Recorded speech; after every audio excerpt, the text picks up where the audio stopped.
مرحبا بمن تعنا لها الاحتفال. شوفكم يا الضيوف قره الكل عين، ارحبوا على الغلا والشحم والدلال والسعادة بكم في الحفاوة تبين حفاوة تبين. أم عبد الله أصل الحلا والجمال، هي بمعيار الأخلاق در ثمين. حمدها الفرقة بالشيم والخصال، في زواج ابنها كلنا مباركين مباركين. هذا عبد الله الشهم فخر الرجال، عطر صيته ودم طبع رزين. له خواتم فريدات ذوق ودلال، هذه سربها لطف نادر وزين نادر وزين. وريم بوصفها مضرب للمثال، وفي رغد حسن ما مثل فالعالمين. أم عبد الله ما حولها أي جدال، في عطاها وبشمخ راس وجبين راس وجبين. يا عسى افراحهم باذن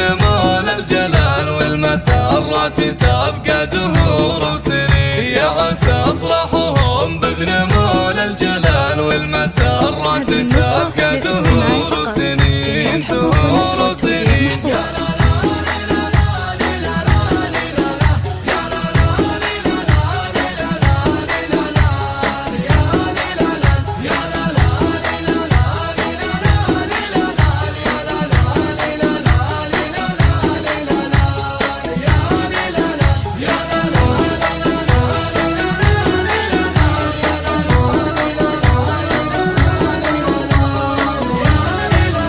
لحن نور المسرات واحلى الليال، والتباشر جات من شمال ويمين. وام عبد الله سقت قوى في جزال، من معزة راحب بالحاضرين بالحاضرين. مرحبا بمن تعنا لها الاحتفال. شوفكم يا الضيوف قره الكل عين، ارحبوا على الغلا والشحم والدلال والسعادة بكم في الحفاوة تبين حفاوة تبين. أم عبد الله أصل الحلا والجمال، هي بمعيار الأخلاق در ثمين. حمدها الفرقة بالشيم والخصال، في زواج ابنها كلنا مباركين مباركين. هذا عبد الله الشهم فخر الرجال، عطر صيته ودم طبع رزين. له خواتم فريدات ذوق ودلال، هذه سربها لطف نادر